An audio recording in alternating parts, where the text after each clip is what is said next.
সেনাবাহিনী প্রধান general SM. Shafiuddin Ahmed বৃহস্পতিবার স্বাধীনতার সুবর্ণ জয়ন্তী এবং মুজিব জন্ম শতবার্ষিকী উপলক্ষে জলসিঁড়ি আবাসন প্রকল্পে বৃক্ষরোপণ কর্মসূচিতে অংশগ্রহণ করেন। বৃক্ষরোপণ শেষে তিনি জলসিঁড়ি আবাসন প্রকল্পের বিভিন্ন উন্নয়নমূলক কর্মকাণ্ডের অগ্রগতি সম্পর্কে খোঁজ খবর নেন। এ সময় সেনাবাহিনী প্রধানের সাথে বৃক্ষরোপণ কর্মসূচিতে অংশগ্রহণ করেন বাংলাদেশ সেনাবাহিনীর ঊর্ধ্বতন কর্মকর্তাবৃন্দ এবং জলসিঁড়ি প্রকল্পের পরিচালনা পর্ষদের সকল সদস্যবৃন্দ।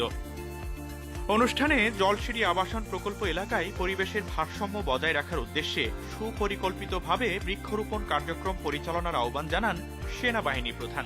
সেই সাথে রোপণকৃত বৃক্ষের সুষ্ঠু পরিচর্যা নিশ্চিত করার প্রতি তিনি বিশেষ গুরুত্ব আরোপ করেন। শুধু আমরা সৌন্দর্য বর্ধক গাছের ভিতরে সীমাবদ্ধ থাকবো না, আমরা ফল এবং ঔষধি গাছও আমরা লাগাতে হবে। আমি আজকে এই ফল না খেয়ে যেতে পারি, বাট কেউ না কেউ এই ফল অবশ্যই খাবে। এবং সবচেয়ে ইম্পর্টেন্ট হলো যে আমাদের ন্যাশনাল গ্রস প্রোডাকশনে এই জিনিসটা, এই উৎপাদনটা ডাইরেক্টলি যোগ হবে। পরিকল্পনা অনুযায়ী প্রকল্প এলাকায় ১৭৮টি প্রজাতির মোট ৬৮,০০০ বৃক্ষ রোপণ করা হবে। ইতিমধ্যেই ৭,০০০ চারা রোপণ করা হয়েছে। চলতি বছরে আরও ৭,০০০ চারা রোপণ করার পরিকল্পনা রয়েছে, যার মধ্যে ৪,০০০ চারা রোপণ ইতিমধ্যেই সম্পন্ন হয়েছে। গত ৮ জুলাই সেনাবাহিনী প্রধান বাংলাদেশ সেনাবাহিনীর বৃক্ষরোপণ অভিযান ২০২১-এর উদ্বোধন করেন। মুজিব জন্ম শতবার্ষিকী উপলক্ষে বৃক্ষরোপণ করলেন সেনাবাহিনী প্রধান জেনারেল এস.এম. শফিউদ্দিন আহমেদ। বৃহস্পতিবার রাজধানীর পাশেই জলসিঁড়ি আবাসন প্রকল্পে বৃক্ষরোপণ কর্মসূচির উদ্বোধন করেন তিনি। এ সময় পরিবেশের ভারসাম্য বজায় রাখতে সুপরিকল্পিতভাবে বৃক্ষরোপণ কার্যক্রম পরিচালনার আহ্বান জানান সেনাপ্রধান। এ সময় তিনি জলসিঁড়ি আবাসন প্রকল্পের উন্নয়ন কর্মকাণ্ডের অগ্রগতি সম্পর্কে খোঁজ খবর নেন। বৃক্ষরোপণ কর্মসূচিতে উপস্থিত ছিলেন সেনাবাহিনীর ঊর্ধ্বতন কর্মকর্তারা। মুজিব জন্ম শতবার্ষিকী উপলক্ষে জলসিঁড়ি আবাসন এলাকায় বৃক্ষরোপণ করেছেন সেনাবাহিনীর প্রধান। বৃহস্পতিবার জলসিঁড়ি আবাসন প্রকল্পের আয়োজনে বৃক্ষরোপণ কর্মসূচিতে যোগ দেন সেনাপ্রধান জেনারেল এস.এম. শফিউদ্দিন আহমেদ। এ সময় বাহিনীর ঊর্ধ্বতন কর্মকর্তা এবং জলসিঁড়ি প্রকল্পের পরিচালনা পর্ষদের সদস্যরা উপস্থিত ছিলেন। সেনাপ্রধান পরিবেশের ভারসাম্য বজায় রেখে সুপরিকল্পিতভাবে বৃক্ষরোপণ কার্যক্রমের আহ্বান জানান। প্রকল্প এলাকায় ১৭৮ প্রজাতির মোট ৬৮,০০০ বৃক্ষরোপণ করা হবে। রত ও অবসরপ্রাপ্ত অফিসারের ভবিষ্যৎ আবাসনস্থল জলসিঁড়ি আবাসন প্রকল্পে বৃক্ষরোপণ অভিযানের উদ্বোধন করেছেন সেনাপ্রধান জেনারেল এস.এম. শফিউদ্দিন আহমেদ।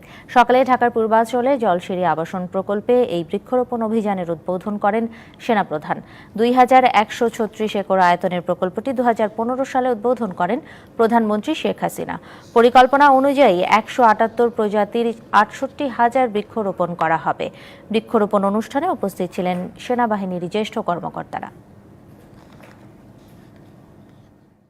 বর্ষ উপলক্ষে জলসিঁড়ি আবাসন প্রকল্পে বৃক্ষরোপণ করেছেন সেনাপ্রধান জেনারেল এস.এম. শফিউদ্দিন আহমেদ। দুপুরে বাংলাদেশ সেনাবাহিনীর আওতায় নির্মাণাধীন থাকার ৩০০ ফুট সংলগ্ন এই আবাসিক প্রকল্পে আনুষ্ঠানিকভাবে বৃক্ষরোপণ অভিযান শুরু হয়। এ সময় দেশজ উৎপাদন বাড়াতে সবাইকে ফলজ গাছের পাশাপাশি ঔষধি গাছ লাগানোর আহ্বান জানান সেনাপ্রধান। অনুষ্ঠানে উপস্থিত ছিলেন বাহিনীর ঊর্ধ্বতন কর্মকর্তারা। ২,১৩৬ একর এলাকার এই আবাসিক প্রকল্পে ১৭৮ প্রজাতির মোট ৬৮,০০০ গাছ লাগানো হবে। বাংলাদেশ সেনাবাহিনীতে কর্মরত ও অবসরপ্রাপ্ত অফিসারদের এই আবাসন প্রকল্প ২০১৫ সালে উদ্বোধন করেছিলেন প্রধানমন্ত্রী শেখ হাসিনা।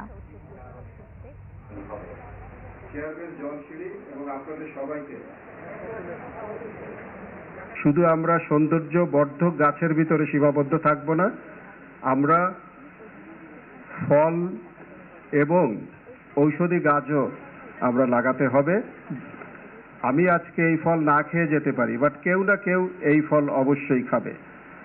এবং সবচেয়ে ইম্পর্টেন্ট হলো যে আমাদের ন্যাশনাল গ্রস প্রোডাকশনে এই জিনিসটা, এই উৎপাদনটা ডাইরেক্টলি যোগ হবে। স্বাধীনতার সুবর্ণ জয়ন্তী ও মুজিব জন্ম শতবার্ষিকী উপলক্ষে জলশিরি আবাসন প্রকল্পে বৃক্ষরোপণ কর্মসূচিতে অংশ নেন সেনাবাহিনী প্রধান জেনারেল এস.এম. শফিউদ্দিন আহমেদ। দুপুরে সেনা প্রধানের সাথে এই কর্মসূচিতে ছিলেন বাহিনীর ঊর্ধ্বতন কর্মকর্তা সহ জলশিরি প্রকল্পের পরিচালনা পর্ষদের সদস্যরা। পরিবেশের ভারসাম্য রক্ষায় এ সময় পরিকল্পিতভাবে বৃক্ষরোপণ কার্যক্রম পরিচালনার আহ্বান জানান সেনাবাহিনী প্রধান। পরিকল্পনা অনুযায়ী প্রকল্প এলাকায় 178 প্রজাতির 68,000 গাছের চারা লাগানো হবে। ইতোমধ্যে 7,000 চারা রোপণ করা হয়েছে।